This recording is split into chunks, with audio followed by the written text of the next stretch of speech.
अस्सलामुअलैकुम नाजरीन, मैं हूं इजाजुद्दीन। खैर मकदम करता हूं आपके अपने चैनल यूट्यूब चैनल। जैसे आप सभी जानते हैं कि आपका प्यार बहुत मिल रहा है, अखलाक आपका मिल रहा है, आपके कमेंट्स हमें मिल रहे हैं, लाइक्स आप लोग कर रहे हैं, सब्सक्राइब भी आप लोगों ने किया है और अभी तक नहीं किया तो ज़रूर कीजिएगा। आपका अपना ये चैनल है। जी हाँ, रमज़ान के फ़ज़ाइल और मसाइल इस प्रोग्राम में मैं आप सभी का फिर एक बार खैर मकदम करता हूँ। मेरे साथ हमेशा होते हैं हज़रत मौलाना सलीम रशीदी साहब, जो कि मैं जो सवाल करता हूँ उस पे हदीसों के जरिए वो रोशनी डालते हैं। तो आइए आज के कुछ सवाल लेकर मैं आप सभी के बीच फिर आया हूँ। और पहला सवाल मौलाना साहब से मैं करना चाहूँगा कि हमारे एक दोस्त ने पूछा है कि रोज़े के हालत में मंजन या टूथपेस्ट करना कैसा है। बिस्मिल्लाहिर्रहमानिर्रहीम। रोज़े की हालत में मंजन या टूथपेस्ट या कोयला वगैरह से दांत साफ करना या औरत का सुर्खी वगैरह लगाना, ये रोज़े की हालत में मकरूह है। इससे हर रोज़ेदार को एहतियात और परहेज़ करना चाहिए ताकि रोज़ा मुकम्मल तौर पर हो सके। जी चलिए, तो ये जवाब आपको मिल गया आपके सवाल का कि रोज़े के हालत में मंजन टूथपेस्ट करना कैसा है। पहला सवाल था आपका, बहुत अच्छा लगा आपसे ये सवाल लेकर हमें, और उस पर रोशनी डाली हजरत मौलाना सलीम रशीदी साहब ने। अगला सवाल ऐसे ही कुछ आया है जो कि माएँ होती है उनके लिए, जो कि बच्चे छोटे छोटे होते हैं तो वो दूध पिलाना पड़ता है बच्चों को। उसके सिलसिले में एक सवाल आया है कि दूध पिलाने वाली औरत के लिए रोज़े में क्या सहूलियत दी गई है। मौलाना साहब से जानना चाहूँगा कि जो दूध पिलाने वाली औरतें हैं उनके लिए रोज़े में क्या सहूलियत दी गई है।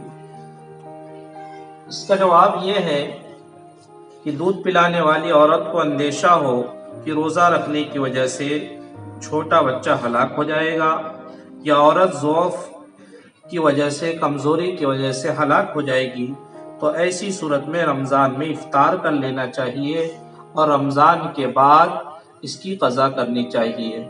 यानी बच्चा को भी नुकसान ना हो और औरत को भी नुकसान पहुँचने का गुमान हो या डॉक्टरों का इस तरीके का मानना हो, तो ऐसी सूरत में औरत को इफ्तार कर लेना चाहिए और रमज़ान के बाद उस रोज़े की क़ज़ा कर लेनी चाहिए। तो आपने जान लिया कि भाई अगर बच्चों को नुकसान हो रहा है, दूध नहीं पिला रहे हैं, रोज़े से है, तो इफ्तार कर लेना चाहिए और रमज़ान के बाद जो है इसे रोज़े को क़ज़ा कर लेना चाहिए। बहुत अच्छा सवाल का जवाब, बहुत खूबसूरत। तो नाज़रीन, एक बार फिर से मैं आप सभी से रिक्वेस्ट करना चाहूँगा, अब तक अगर आपने हमारे इस चैनल को सब्सक्राइब नहीं किया तो सब्सक्राइब कर लीजिए। बहुत सारी और भी जानकारियाँ रमज़ान के बाद भी हम आपको देते रहेंगे। हदीस और कुरान के मुताबिक हमारे साथ हमेशा बने रहेंगे हज़रत मौलाना सलीम रशीदी साहब। अगला सवाल, तीसरा सवाल। हर एपिसोड में 3 सवाल हम लोग करते हैं और आखिरी में एक हदीस होती है।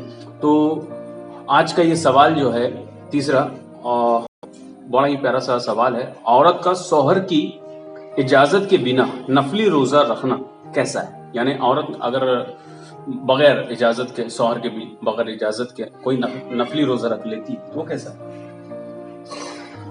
माशाअल्लाह, आपने बहुत प्यारा सवाल किया। औरत का शौहर की इजाजत के बगैर आम दिनों में नफली रोजा रखना मकरूह है।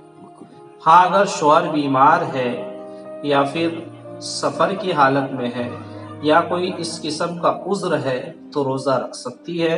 लेकिन अगर शौहर सेहतमंद है तो औरत को नफली रोज़ा रखने के लिए शौहर से इजाज़त लेना पड़ेगा, वरना रोज़ा मकरूह हो जाएगा। यानी इसमें इजाज़त लेना बहुत ज़रूरी है। नफली रोज़ा में औरत को अपने शौहर से इजाज़त और परमिशन लेना ज़रूरी है। जी, चलिए, नफली रोज़े के लिए हैं। हालांकि रमज़ान के रोज़े तो हम पर फ़र्ज़ है, और आज के जैसे आप सभी जानते हैं 14 रोज़े हो चुके हैं और आज की 15 भी तरावी हैं और लॉकडाउन चल रहा है। सब अपने घरों में इबादत कर रहे हैं।